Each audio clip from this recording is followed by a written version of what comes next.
Welcome to Limitless, the Blind Beginnings podcast where seeing things differently inspires limitless possibilities.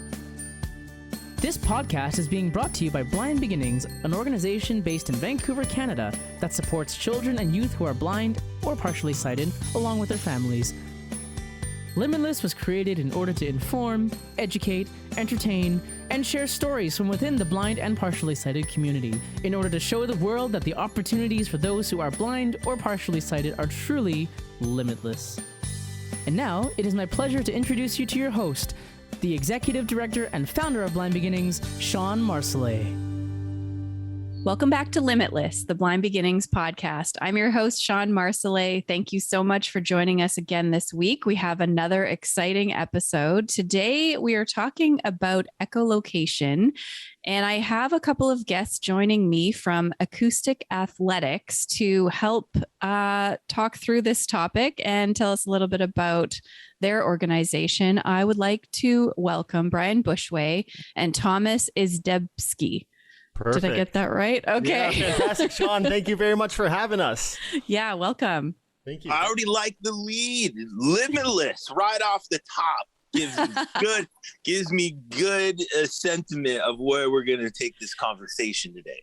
Because Exactly. That's one of the things that I found in discovering echolocation, that there is this question of what do we feel our capacity is limited by? More importantly, how are people living in limitless ways? And those stories are always cool and exciting.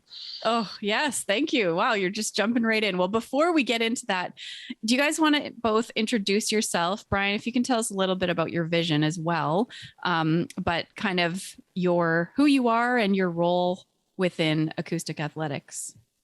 Yeah. My name is Brian Bushway, and Tom and I have started up this new venture over the last couple of years, pretty organically from conversations that happened with people. And Acoustic Athletics sort of specifically started focusing on perceptual development skills for professional athletes. A lot of our friends who were athletes, they started hearing a lot of the work that I had done over the last decade teaching echolocation, and they were thinking, wow, Brian, you're getting these amazing stories and games from all of these students. I think there's something that we could all benefit from.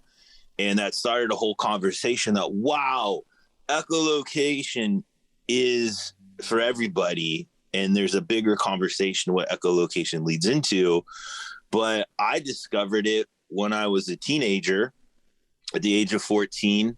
I went about 6 months, went from functional vision to now having no light perception, only to discover that my brain would adapt.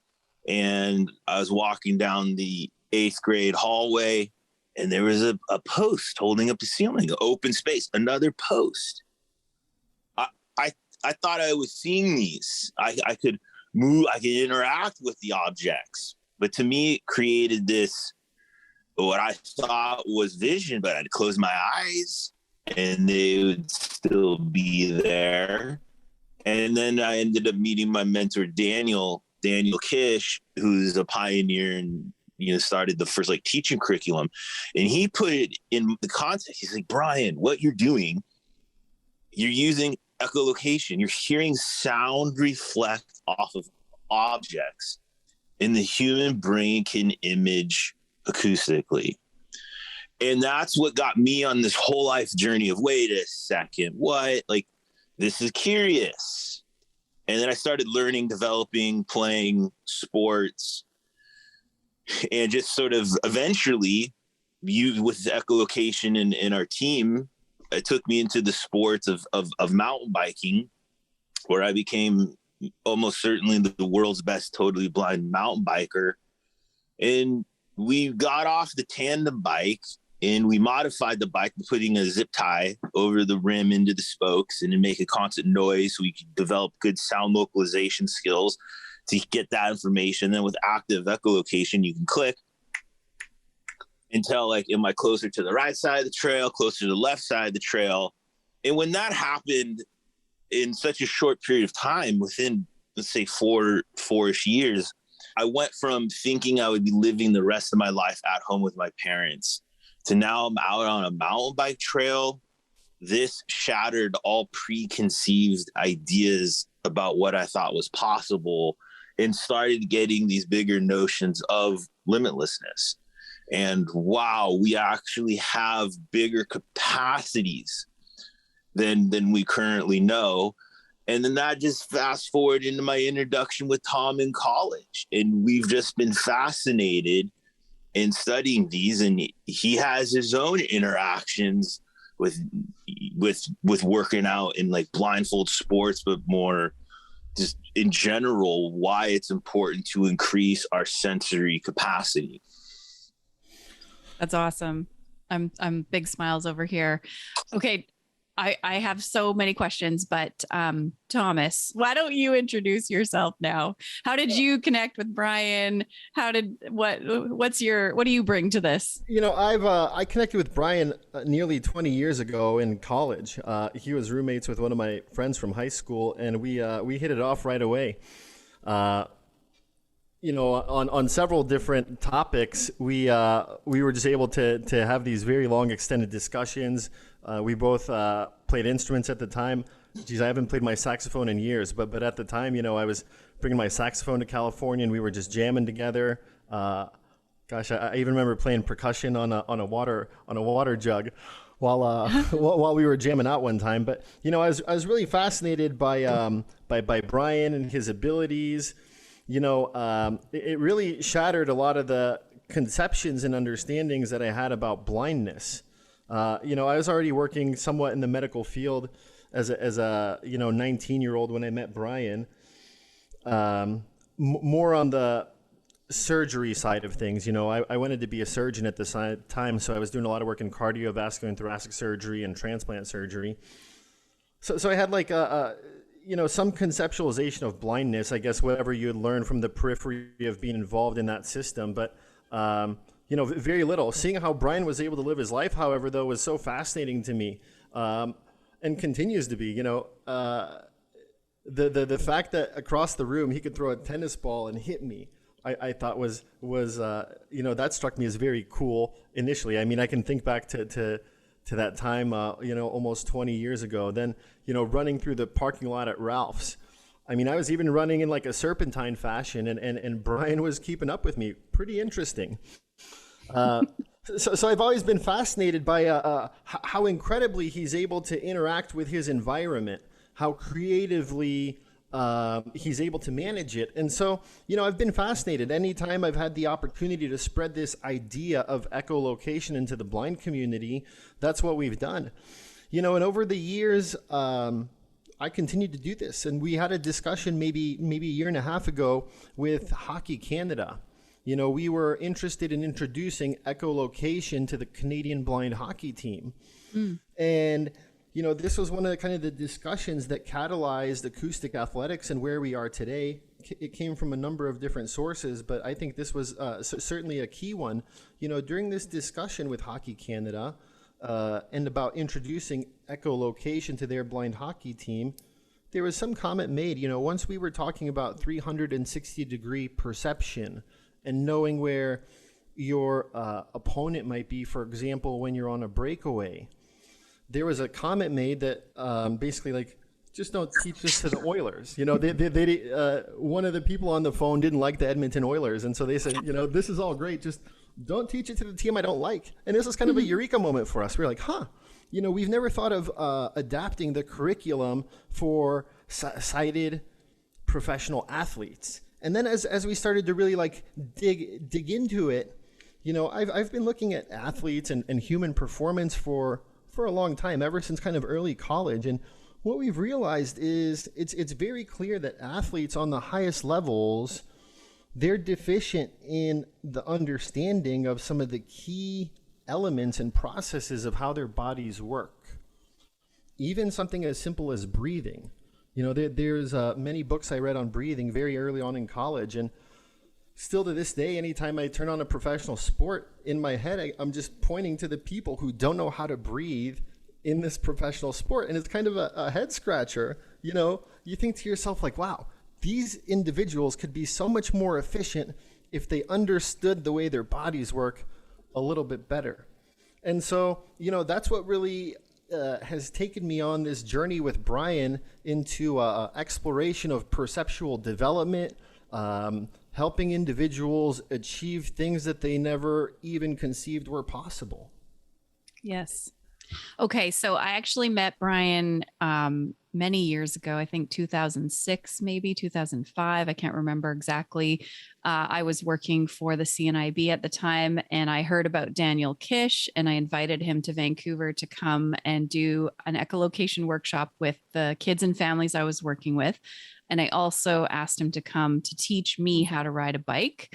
And he brought Brian along for the CNIB workshop. So Brian, you traveled all over the world with Daniel.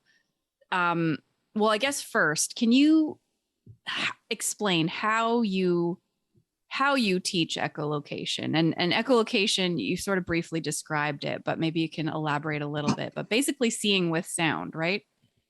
Yeah. So we're into this interesting area where we're going to have to think about words in a bigger way, because there's some new concepts that we've all sort of missed that help, I think, explain all this. Okay. So here's my first caveat. We're going to talk about it in a very theoretical way, but guess what? Any kid, adult, any person I have ever worked with, everybody can hear the difference between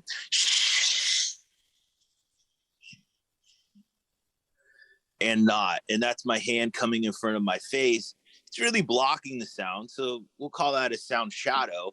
But if anyone were to go and face a wall and then compare that to the opposite open area, you start teaching your brain a new language, the language of sound, the language of echoes. So our brain images in two ways. Imaging happens inside our head. Most people experience vision as it takes them something outside of themselves. But vision is being constructed inside the head. Most people with low vision issues have suffered traumatic brain injury.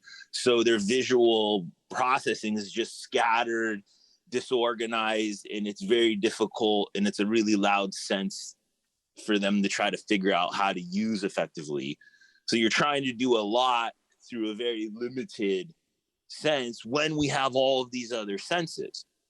So the brain images in two ways, whether we send it patterns of light, vision, or whether we send it patterns of sound, sonar, or echolocation, or flash sonar, depending on where you are in the world.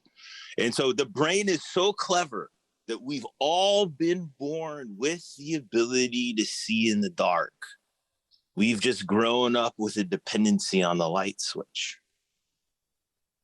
That's cool. And so it's really like but it's simple. It's sound reflects off of objects, and the human brain can image. And imaging, having a three-dimensional spatial understanding of what one is hearing. But it moves on from just hearing. The brain, and this is what the last 20 years of neuroplasticity has shown us. And this is when originally when we were in Canada with Mel Goodall and his team, they out of London, Ontario, Canada, I recall, that the original MRI scans showed that the object recognition parts of the brain are activated by an echo. So it's been measured. Mm-hmm. And then it was there from all of those measurements. And now we go, human beings have been echolocating since the beginning of time. And probably ancient man was so much more adapted using sounds. When we travel, lived in caves. There's stories of people who live in dense jungles in Africa they're the guards, the sentries, and they're developing echolocation skills to perceive the threat that may loom in the perceived quote unquote darkness. But there is no dark and light if you can see with sound. Concept becomes less important. So it's just interesting that now that everybody had this ability, we could see the brain light up, different blood flow. And it happens not at first. This is neuroplasticity. It takes time, practice, patience, perseverance for the brain to adapt, for the sound to then become images.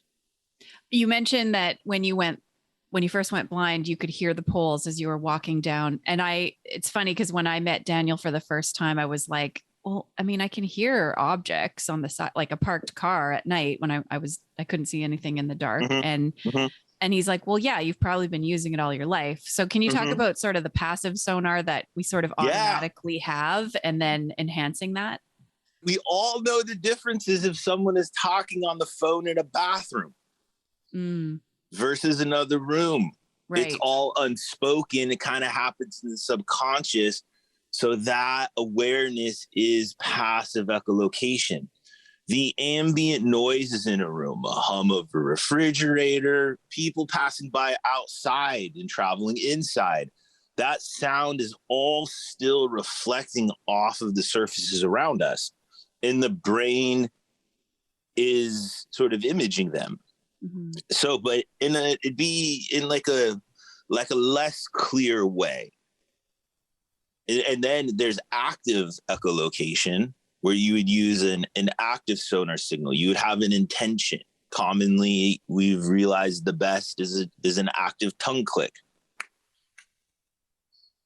That sound reflects off of things behind me, things in front of me, all around it. And over time, the brain learns to recognize the unique sound signatures of all of the different objects or things. But we have to teach the brain to do this. So part of how does this get taught? Well, every sighted person forgot how they learned how to see. So we're so lucky now that we have a textbook out there that helps point a direction in picture of like, hey, these things are possible. Then it becomes the art form of teaching to get people engaged to want to move. Movement is the number one primary factor to get the brain to integrate. Movement. Everyone has to move. You cannot read a book and be able to do this. This is, maybe because you already could passively. But if you want to grow the brain, you have to move. And so the other interesting analogy is passive versus active. Well, the visual analogy is this. Sighted people have central vision. They have peripheral vision. They're using both at different times for different reasons. Central vision is used for more clarity, detail in the environment. That could be analogous of the active sonar signal, the tongue click, the hand clap, the strategic cane tap, tap, tap. And you can even image off other people's noises too. You could, another person, when, part of the strategy was the real goal about, let's say, from a visually impaired traveler, from my experience and just like observations, and even from my own personal life freedoms and traveling the world, what we had to become really good at was familiarizing ourselves with the unknown. Every visually impaired person knows, it all works when things are organized. It's been set up. You're at home. You don't need your cane. Mm-hmm. It's when we start expanding our comfort zone and moving into the unknown when we need stronger perception skills, because the life may not be organized in our conceptual way of thinking about it. We're going to have to engage our perception, listen well, use our cane. One of my favorite things with the cane is our students from Poole, England. He called his cane his long arm. And it makes more perceptual sense because now back to sports, they've done studies with hockey players, and the understanding is that the brain sees through the extension of the tool, the hockey stick. So there's no difference between the end of a hockey stick and the end of their hand. Wow, that's how cool our canes are. They become long arms. They become this like strategic way of perceiving the environment. It's a performance tool. I know I am better with it. I've climbed mountains. I mean, yeah, there's plenty of other visually impaired people that climb mountains and do interesting things. But for me and my group, all of a sudden we want to go on a hike. A white cane, I can climb up that mountain. Mm-hmm. And if I didn't have it, I would be so much more dependent on other people and less comfortable and not feel as free. So it's this whole combination. Like echolocation is this like new ability that our ears can actually do this, but what it does is when we teach it, it activates the brain to turn on, to go, aha, there's more information here that to pay attention to. Could be sense of feel, but even balance, proprioceptive, the vestibular system is a huge important component to develop in people if you're interested in moving. Mm. So there's layers, right? So there's layers because our body, like we as humans tend to construct our reality through whatever the dominant sense is. And for the world, the dominant sense is vision. And so the brain quickly, efficiently says, oh, everything must have been done through vision.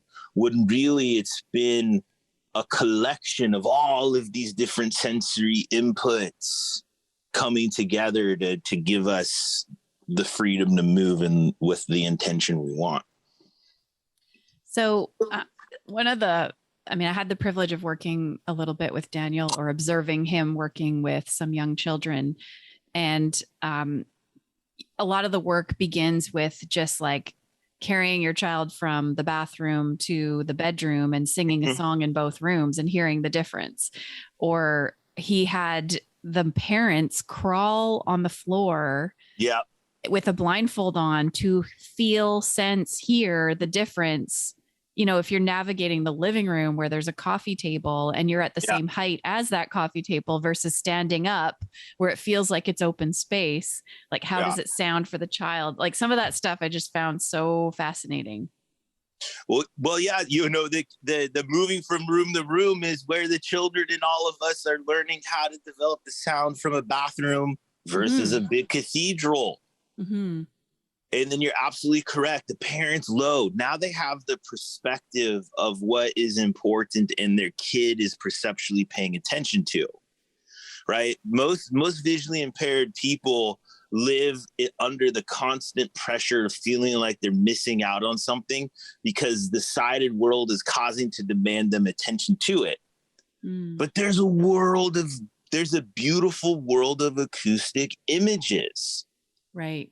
And if you, as the parent, are able to like verbalize what that muffled sound sounds like between the couch and the coffee table, you're giving them a vocabulary for those whatever you just said, acoustic images, right? And the parent, it's amazing because the parent one day is going to take the kid to the Grand Canyon, but that little space between the couch and the coffee table to a little kid, it's a Grand Canyon.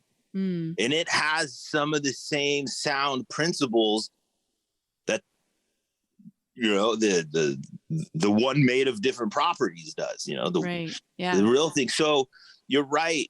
And that's what I think a lot of people too, I've seen, especially professionally over the years, a lot of other teachers or parents get insecure because they feel like they're not going to dedicate the time to be a master of this. Guess what? We're teachers, we're parents. We don't have to become experts and masters ourselves if we're good at creating spaces for learning. And if you have some basic understanding of how the other human being is interacting, there's a lot of value in that. Mm-hmm. Okay, so I just want to go so many different directions. You can go in any direction you want. You're a free person. Okay. How do you teach this then to people who are sighted? Well, obviously that's what you're doing with Acoustic Athletics, right? Yeah. So we're teaching sound principles, but there's a whole skill set of auditory development: sound localization, sound discrimination.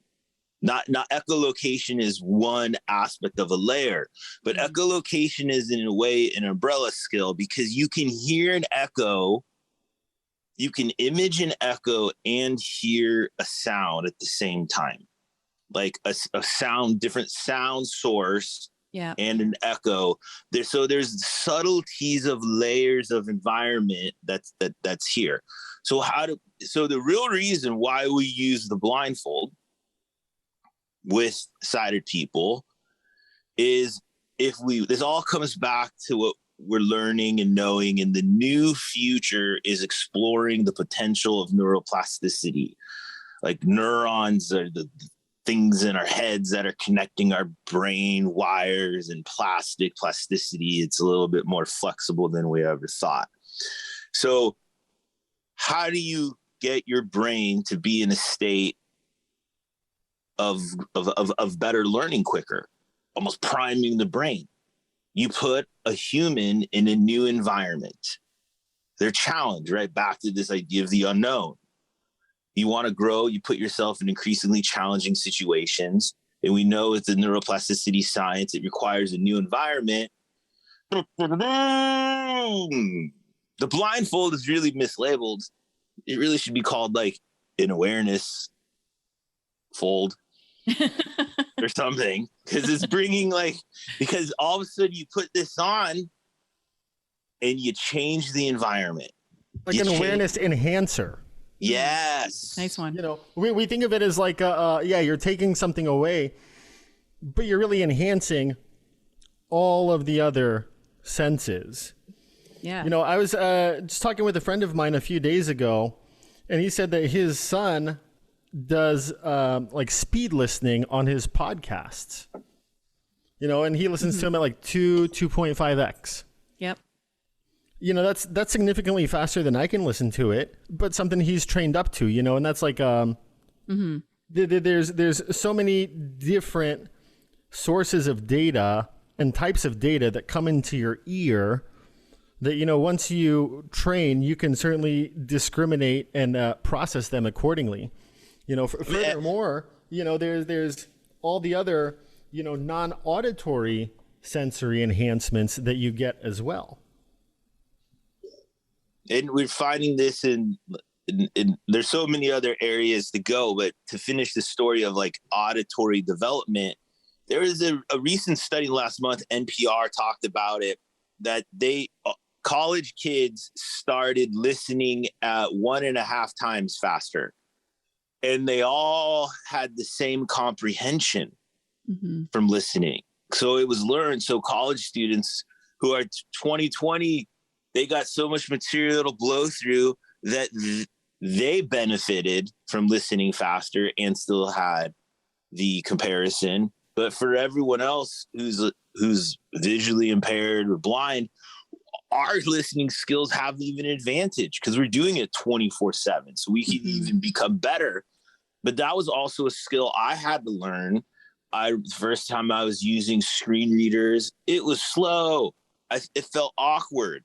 And then I get a little more proficient. And then in the next month, you crank up the speed by 1. And then you just force yourself to do it. And it focuses the brain to concentration. A lot of times blindness is not just a physical thing. Psychological noise can be blinding. Emotional things that have happened in our past, just the relationships remember, all of this is still happening in learning under a social atmosphere. And that's part of us as teachers.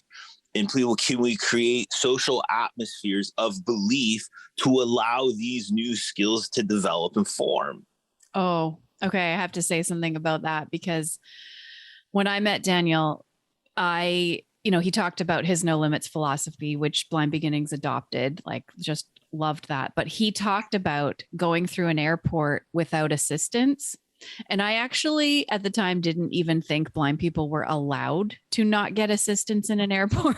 I just thought it was a thing we had to do. And I hated it. I had always hated it because it just, I don't know. I feel like airport staff need extra training that they do not receive on how to assist people who are blind, but that's another topic.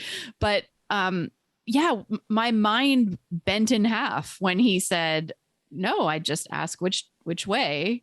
And then I walk in that direction until I can't any longer. And then I ask somebody else which way. And, so like just learning that there was a totally blind person who was doing this thing that I just believed was impossible.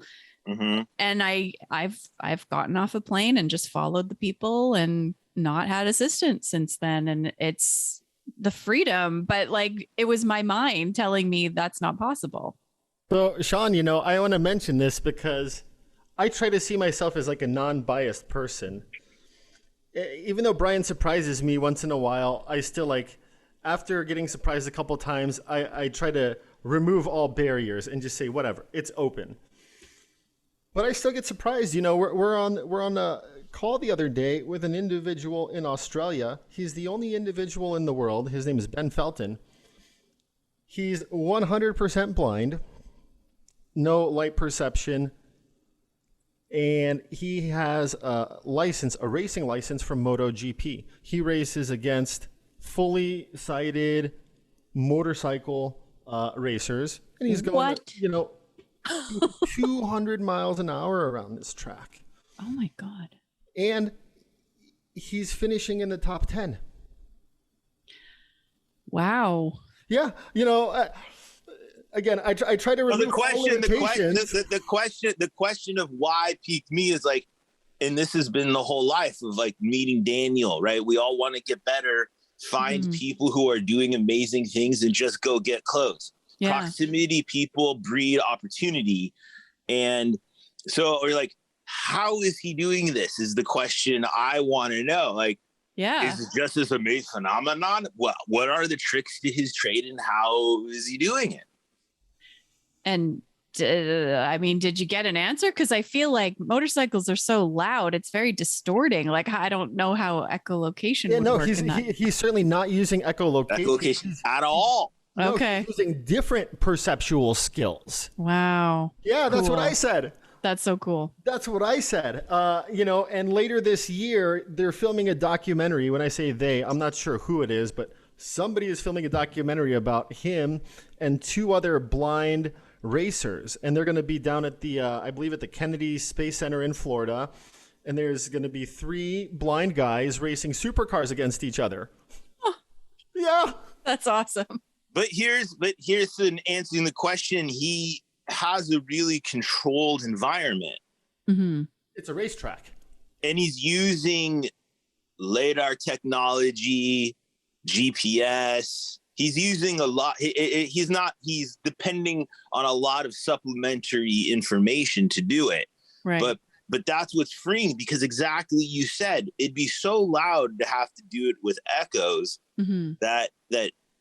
but he adapted and creatively found another way to become the fastest. And he's competing. He's better. He's better than most. Yeah, he's better than most. In a field of 30, he finishes like 7, Wow. There's 23 people who are looking up at this blind guy saying, what the, Yeah. I'm curious because you guys mentioned Vancouver. I don't know much about Vancouver and British Columbia. Do you get a lot of snow up there? No, not in Vancouver. We get mostly rain. We get snow maybe twice a year. Got it. And it doesn't stick around very long, thankfully, because that's kind of a pain to navigate in. I was thinking, you mentioned that. And I was thinking about a program I saw years ago on the Discovery Channel about, the snowplow drivers. And maybe, it may have been Canada, but it may as well have been Alaska. Driving and clearing the roads in completely whiteout conditions. And, those guys don't see the road at all. That was one of the comments that I took away from the program. They have so many screens and things that they're looking at, sensors. They're not looking through their windshield at all when they're operating these huge machines on the side of mountains and stuff. It's quite interesting. And so, sure, This speaks to the point that all of this supplementary information is awesome, but we can't depend on it when it comes to living and being creative in real dynamic time. Because what happens if one of those things fails? What happens if someone puts something there and doesn't tell you? So this is an issue of concept versus perception.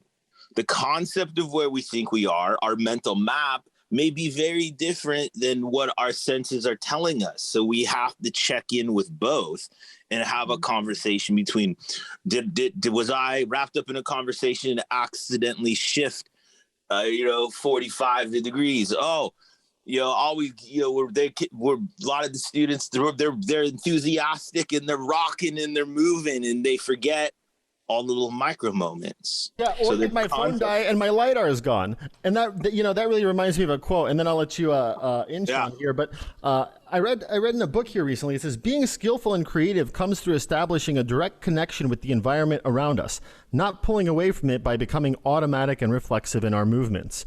Being an expert is not defined by what you have in your head, but rather how effectively you relate to the world around you. It's interesting you're talking about, what if that technology fails? I've been thinking about, self-driving cars, which would be great. But like, what about when you get out of the car and you find your way to the building and you don't really know where the car's parked in relation to the building? Yeah. Like that's where you still need that echolocation or that ability to perceive your environment, right?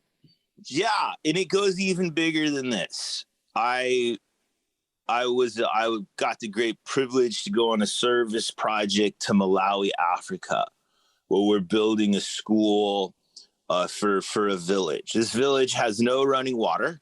It has no electricity. Most of these kids who grow up there will probably live their whole lives never leaving 10 miles from their house. And there's thousands and thousands of people there that live. It's a whole country of a similar situation.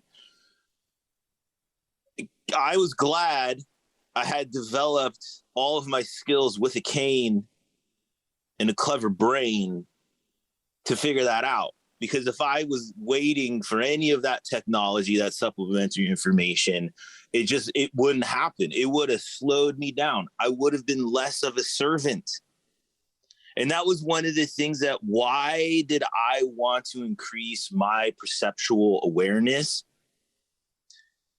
I wanted, because blindness, it seemed, or disability, it's why we have all awareness and inclusion, because everyone feels insecure about it at times. There's biases and there's this and that.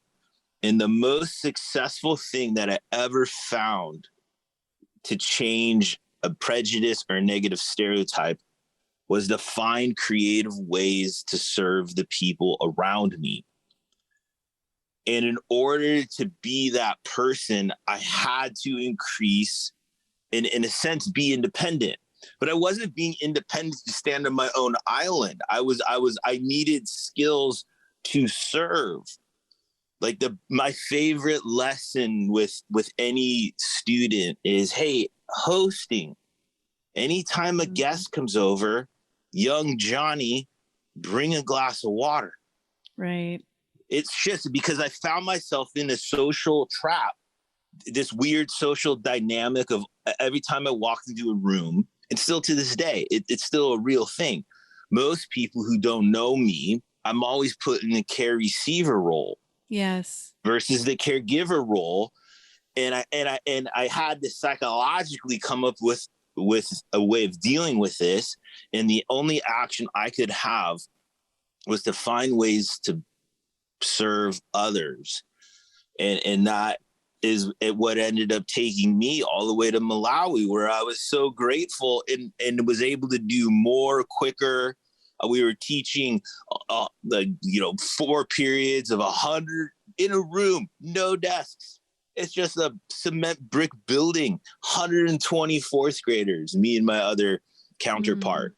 Cool. But we also had, interpreters, local Malawians who were college students who just know it. So we're really trying to work through the cultural lens, so we're not the silly Westerns tripping all over ourselves. But it was awesome. But that was to me, oh my gosh, What if the electricity goes out? What are we going to do? None of this technology is going to work that everyone is dependent upon. Mm-hmm. It's useful. It's great when it's there. But there's another level of life when you have real trust in what your other senses can't perceive. Most of the time I feel insecure is because of the social atmosphere. Yes. Not what my own skills. I'm really curious, for both of you, has this ability to echolocate and this skill, has it made like a big difference in your lives within your home? Because I know like blind individuals kind of, they memory map a lot of things, you know, they know environments very well. Do you feel like that additional skill has made a big difference for you, even in the most familiar of environments? I think for me, like at the office, it's bit, you know, in my home, I don't know, I could do it half asleep. I feel like I could navigate pretty well. But at work, especially now that we only go in once a week because of COVID and all of that, but I'm still walking down the hall, listening for the empty door that is my office, or the corner I know that's coming to turn right down that other hall. Like I'm snapping my finger as I walk along. I'm listening, even in a familiar space. I can go faster. I know what I'm listening for, I guess I should say. So I can go faster and I'm confident I'm going to find it. So yeah. Yeah, I think the confidence is a huge component, and then speed. You know, Ben, I'll tell you what, Ben Felton's going to love to hear that he can go faster. Mm-hmm. But the important part from the aesthetic standpoint, why do we have to be running on autopilot? Why can't we be enjoying the aesthetic of the environment? Mm-hmm. It sounds cool to have the open door and then you hear the edge and then the wall comes back. That's why the whole world likes to go sightsee. Guess what? It changes everything. Now that the brain can image with sound, there's reasons for us to go sightsee from an auditory perspective. Mm-hmm. It's not only a visual experience. I definitely feel that learning echolocation makes me I feel like the biggest lesson I learned was here's some tools so that you can go anywhere, because I think traditional mobility is you're taught the routes that you're going to travel frequently. And my adult life has not been routine for the most part. And there's always new places I need to go. And I maybe only need to go there one time. So I'm not going to have a mobility lesson to figure that out. Right. And so having that sort of extra knowledge and skill makes me feel more confident to go out and find something I've never been to before. And I think you hit a greater point on the head there is, you know, for as much as we would like life to be routine and regular, you know, it throws us curveballs every single day. Mm-hmm. You know, even amidst all these discussions, you know, last week, I don't know, maybe something fell in my contact or something, but my vision was compromised for several days. And gosh, it changed my 4 days significantly. You know, I couldn't look at a computer screen. Well, geez, I spend 8 hours a day normally, at least minimum, more, you know, between 8 and 16 on a computer screen. And so not being able to look at a computer screen is significantly altering. Mm-hmm. You know, we get these curveballs every day. We're handed different things, and it's. But he was a fast learner with screen readers, though. I got to give him an applause. I was about to say, I don't think you're going to get a lot of sympathy from Brian and I right now, but yeah, but he did learn the screen reader screens real quick. But it was painful, you know. And it wasn't even just the computer screen; it was the light overhead. It was. Yeah, it was painful for that light to even enter my eye. My whole house was dark. Right. And at times, like I had to look at the screen like through a towel to reduce the intensity of the brightness. You know, sorry, I know I won't get a lot of sympathy from you guys. I get it. No, but it brings up a good point, because you're visually compromised with it. If you're legally blind, you're low vision. We're always visually compromised. in lighting conditions, glare. I was working with a guy the other day, even though light is so special, can still blind you, that it's not useful. And then they find themselves not knowing what to do because vision is such a loud sense. It sort of dominates and occupies like 2/3 of the brain. And so even if you're still getting crappy vision, it's still consuming a larger part of your mental focus. Yeah, I have light blue eyes, and if it's too bright outside, gosh, it's overwhelming. You know, my brain is actually overloaded, and I can't function. I have to close my eyes and shield myself from this because, you know, it's overstimulating to my brain to the point where it's just like, I got to get out of it so I can do anything.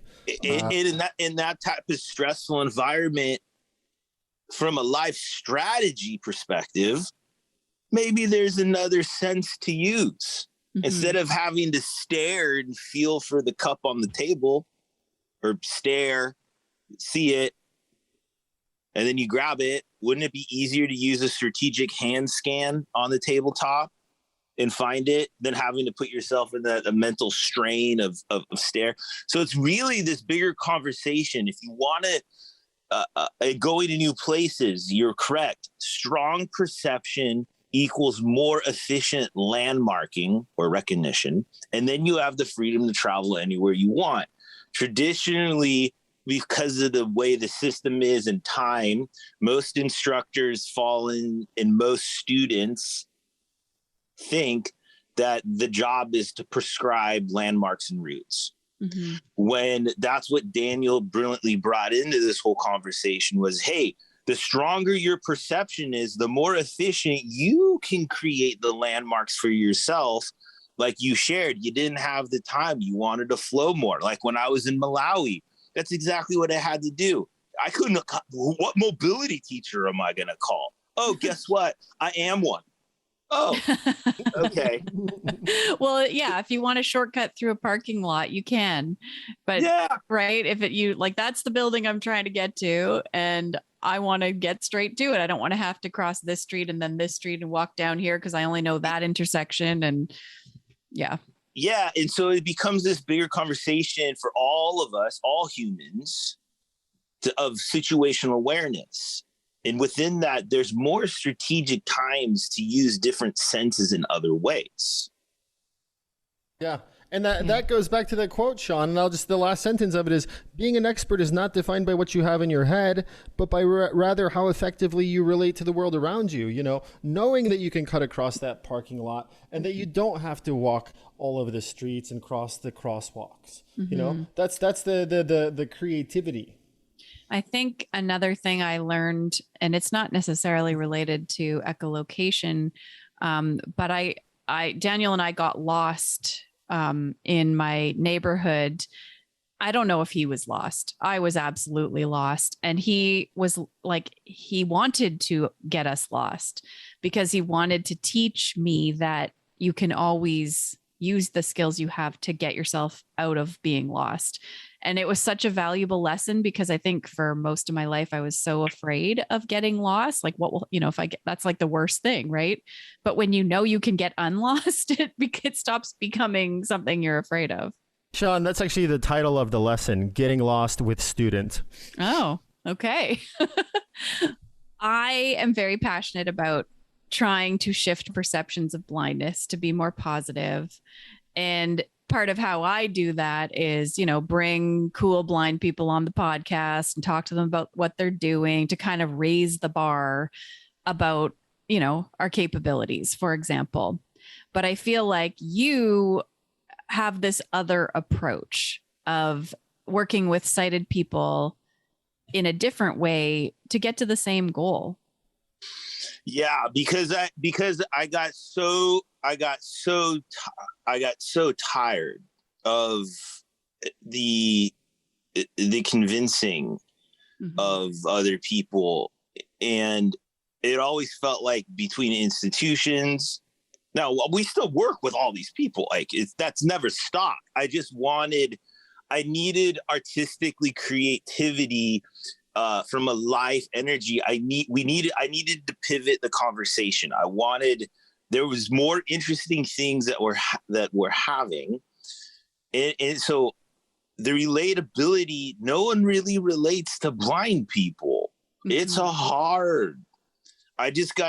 as party tricks. Like we talk, look at this podcast. We've been pretty deep into that narrative. I just started finding at every party I went to, people didn't know how to relate. And then as our friends started, who are professional athletes, started being like, well, we're getting and learning things from Brian. I was like, this has relatability to all people, because who doesn't want to learn something from a professional athlete? Guess what? They're the same human principles of truth that we've been perfecting within the visually impaired and blind community. And we see so many beautiful examples of our whole population breaking new grounds every day. It happens. It's a hard thing to relate to, because in dominant sense, what is most people's biggest fear? They fear losing their vision because not everyone has fully spent time thinking about that we can actually conquer man's greatest fear, the fear of darkness. We've had this the whole time. In the last 20 years, science decided to measure it.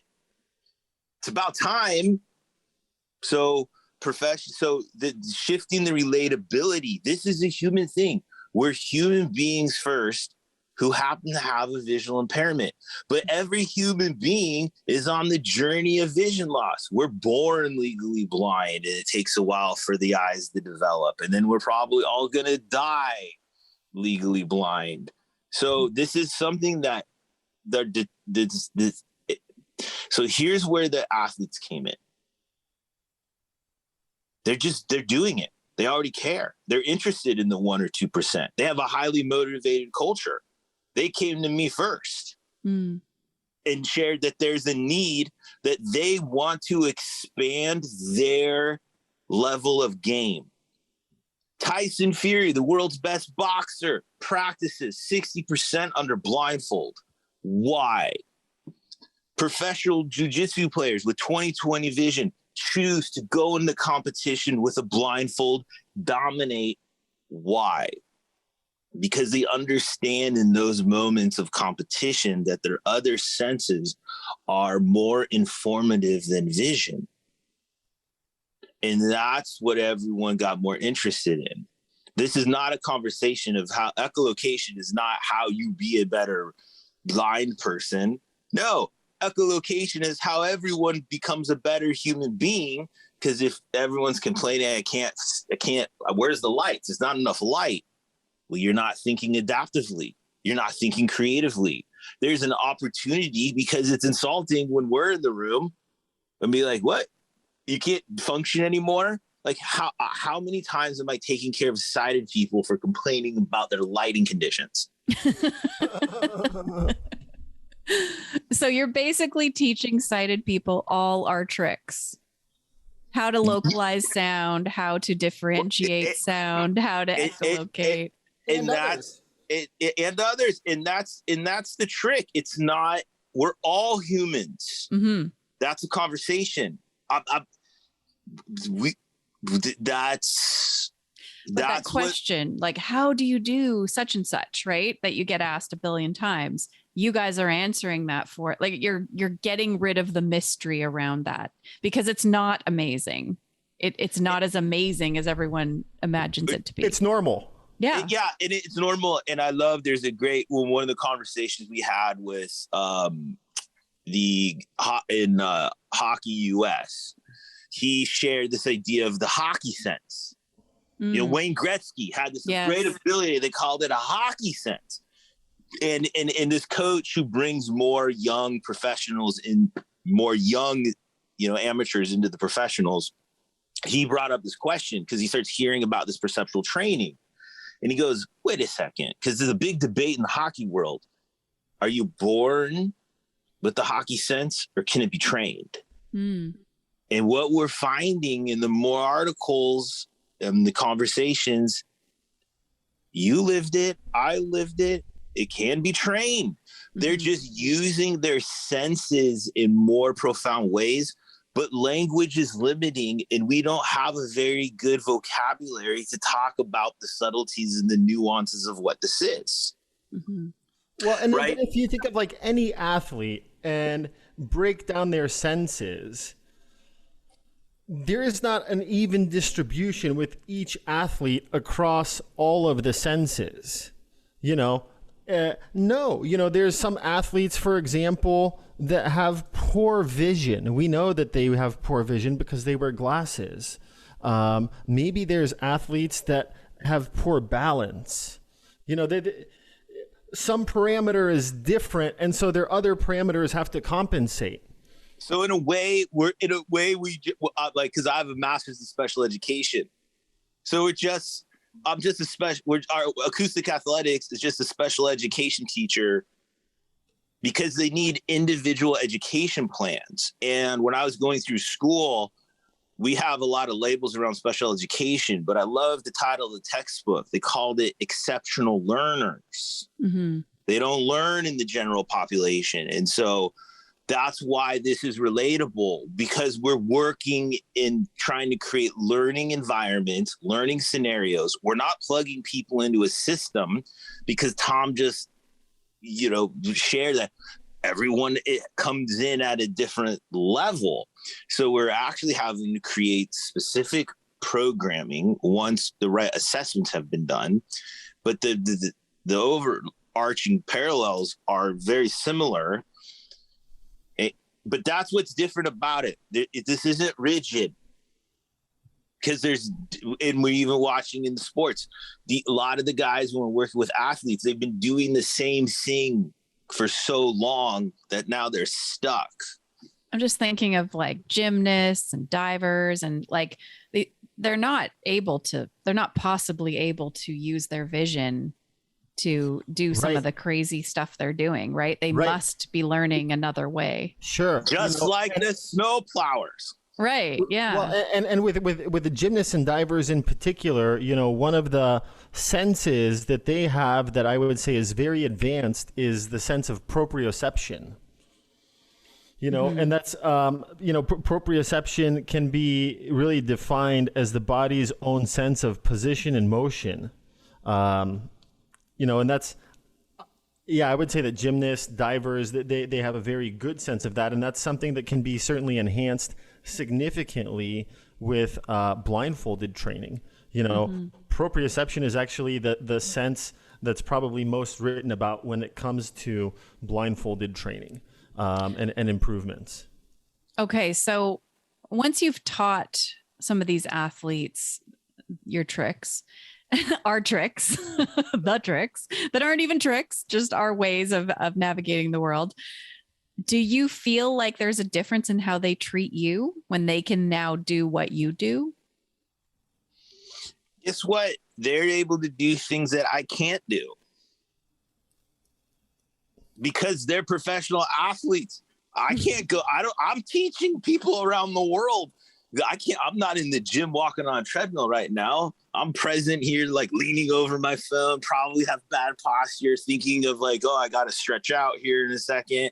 Nah, just life has organized itself. So we just create the learning environments. We know enough in how to create the experiential learning to get a person's whole reality to become questioned, to then help bring them the life philosophical conversations to reconsider that maybe we as humans are built in a different way than preconceived.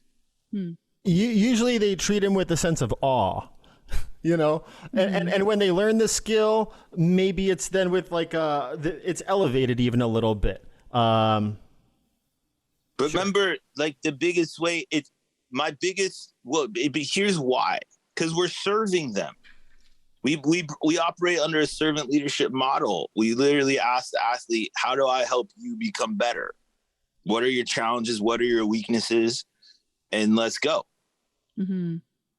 So how are they relating to it is my whole posture the entire time is approaching this from a servant aspect. Like, I know all this. Mm-hmm. Like, we go live fine, but there's a need. Like, I see needs in the world that motivate me to want to make a change. Yeah. I feel like there's a market I know so many of the blind youth that I work with have tried to register for some community sport programming, martial arts, whatever, dance, and been turned away because the teacher doesn't know how to accommodate them. And even in training, those programs, those instructors on how, because sometimes the blind person themselves doesn't know what's going to be asked of them. So it can be hard to say, here's what I'm going to need when you don't know yet. Right? That's part of the creativeness of the culture. Like, so much as everyone's wanting to plug in, what are the rules not to offend? Mm-hmm. It's almost better to just let the individual go in the environment and see what happens, rather than try to put limitations. Oh, we know exactly how to deal and work with visually impaired people. That's also maybe not the best solution, because then there's limitations put on it. Yeah. And I've always loved it. I mean, it's fun watching Daniel's wisdom echo loudly through this conversation. He always had a value that there's a player in your guys' scenario that you missed. It's the parents. Mm-hmm. The parents are the primary instructors. This was the cruel reality that I learned and why I was quick to get outside of the box of low expectations. Right? See, that's the social dynamic, is we get put in this box of low expectations, and that changes the social atmosphere. And it's hard to learn in a desert of disbelief. You don't have people rooting for you. Mm-hmm. That's why we invite sports people and have their home team, home court advantage, when you got people rooting for you. So blindness just brings up a lot more insecurities than others, which create a very hyper social environment. So parents are the primary leaders and instructors, because parents spend the most time with their kids. And if any visually impaired person or parent is waiting for the school districts to give them enough hours to get their child to where they want to be, it's going to be a tough road. Life's momentum, the spirit of life, should not be waiting for a scheduled hour for someone else to happen. It goes on a walk, right? So one of my favorite things to do with parents is anytime a parent goes, oh, look at this, they should click. Right. Because that's how their child is going to perceive the Grand Canyon. Yeah. And they just don't do it, right? Then it turns into, oh, we need to describe it all for the child. I can't tell you, I've worked with too many students who understand the concept of a stop sign, but when they actually physically touch it and talk about it, they have no idea what they're experiencing. Right. Because it's not their fault. They just haven't had the overlap of, oh, this is what this feels like with this idea in this context. Yes. They know that someone has stopped a million times at these things called a stop sign.